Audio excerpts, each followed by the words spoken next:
চিনাকি ভাষাত কাৰ আৱিষ্কাৰ হোৱাৰ দিনৰে পৰা ই মানুহৰ মাজত এক বিশেষ স্থান লাভ কৰি আহিছে। অৱশ্যে ঊনবিংশ শতিকাৰ শেষৰ ফালে আৰু বিংশ শতিকাৰ আৰম্ভণিত কাৰ আছিল এক সম্ভ্ৰান্তৰ প্ৰতীকস্বৰূপ। সেই সময়ত কাৰ কেৱল ৰজা মহাৰজাসকলৰ আৰু ইংৰাজৰ উচ্চপদস্থ বিষয়াসকলৰ মাজতে সীমাবদ্ধ আছিল। মধ্যবৰ্গ আৰু সাধাৰণ বৰ্গৰ লোকসকল ঘোঁৰাগাড়ীতেই সেই সময়ত সীমাবদ্ধ আছিল।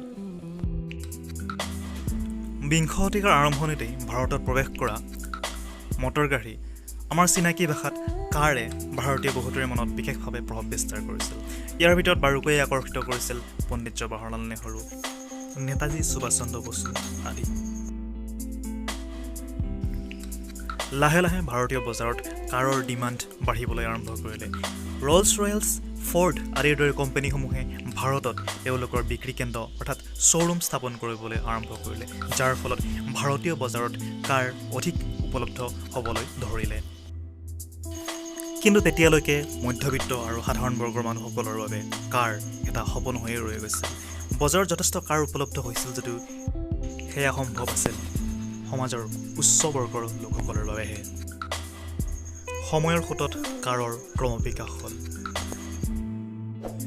ক্ৰমবিকাশৰ লগে লগে কাৰসমূহত বিভিন্ন ধৰণৰ অত্যাধুনিক ব্যৱস্থা সংযোজিত হ'বলৈ ধৰিলে আৰু বৰ্তমান কাৰ অত্যাধিক ব্যৱহৃত সামগ্ৰী আৰু অত্যাৱশ্যকীয় সামগ্ৰীত পৰিণত হ'ল। তাহানিৰ সেই সম্ভ্ৰান্তৰ প্ৰতীক গাড়ীখন আজি মধ্যবিত্তৰ প্ৰয়োজন হৈ পৰিল। আপুনি আজি অফিচলৈ যাওঁতে বা বন্ধুবৰ্গৰ লগত দূৰণিবতীয়া বাটলৈ ফুৰিবলৈ যাওঁতে আপুনি কাৰ ব্যৱহাৰ কৰিছে। আপুনি আপোনাৰ পৰিয়ালৰ লগত বা আপোনাৰ আপোনজনৰ লগত, আপোনাৰ প্ৰেয়সীৰ লগত দূৰ দূৰণিবতীয়া বাটলৈ আপুনি কাৰখন লৈ হয়তো ফুৰিবলৈ গৈছে। আনহে নালাগে আপুনি হয়তো আপোনাৰ মৰমৰ কাৰখন ফুলেৰে, গামোচাৰে, জাপিৰে সজাই সুন্দৰকৈ হয়তো আপুনি আপোনাৰ মনৰ কইনাজনী আনিবলৈ ধৰা সাজি গৈছে।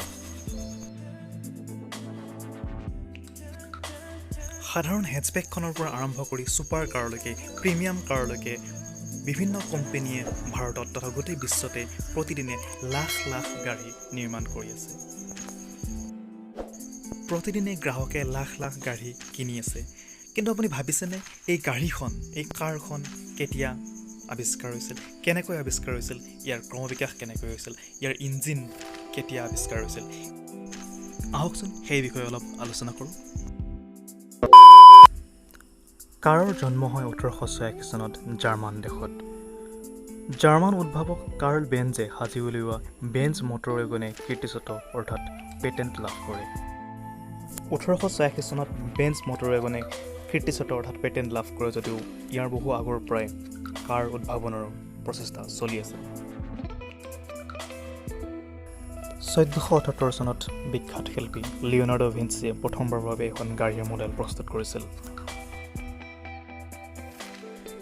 1769 চনত নিকোলাছ জোচেফ কনট নামৰ ফ্ৰান্স বিজ্ঞানীজনে আৱিষ্কাৰ কৰিছিল এখন ভাপ ইঞ্জিন চালিত বাহন। সেই সময়ত গাড়ীখনে যথেষ্ট চৰ্চা লাভ কৰাৰ লগতে সমাদৃতও হৈছিল।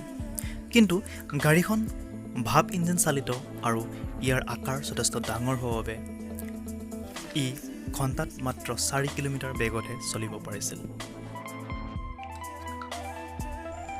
1830 চনত হেডেন উইচেট নামৰ বিজ্ঞানীজনে প্ৰথমবাৰৰ বাবে আৱিষ্কাৰ কৰি উলিয়াইছিল হাইড্ৰজেন চালিত ইণ্টাৰনেল কম্বাছন ইঞ্জিন।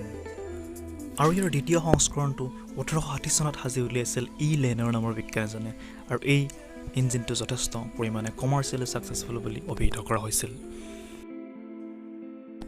1876 চনত নিকোলাছ অটো নামৰ বিজ্ঞানীজনে আৱিষ্কাৰ কৰি উলিয়াইছিল আধুনিক ইণ্টাৰনেল কম্বাছন ইঞ্জিন। এই আধুনিক ইণ্টাৰনেল কম্বাছন ইঞ্জিনসমূহ আছিল 4 ষ্টক বা 4 চাইকেল পেট্ৰল ইঞ্জিন। এই ইণ্টাৰনেল কম্বাছন ইঞ্জিনসমূহক নাম দিয়া হৈছিল অটো কম্বাছন ইঞ্জিন, আৰু এই অটো কম্বাছন ইঞ্জিনসমূহ আজিও আধুনিক পেট্ৰল কাৰসমূহত ব্যৱহাৰ কৰা হয়।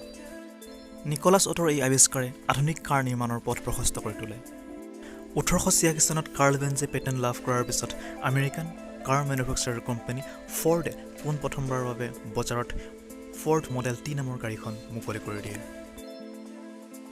ভিডিঅ'টো চাই যদি ভাল পালে অনুগ্ৰহ কৰি লাইক কৰক, ভিডিঅ'টো যিমান পাৰে শ্বেয়াৰ কৰক আৰু কমেণ্ট কৰি জনাবলৈ নাপাহৰিব মটৰ গাড়ীৰ বুৰঞ্জীৰ প্ৰথম খণ্ডটো চাই আপোনালোকে কেনে পালে মটৰ গাড়ীৰ বুৰঞ্জীৰ দ্বিতীয় খণ্ডটো আপোনালোকে আহি আছে আৰু তেতিয়ালৈকে আমাৰ চেনেলটো আপোনালোকে ছাবস্ক্ৰাইব কৰিবলৈ একেবাৰে নপঢ়িব আৰু ওচৰতে থকা বেল নটিফিকেশ্যন এখনটো দবাই দিয়ক জয় হিন্দ জয় ভাৰত ধন্যবাদ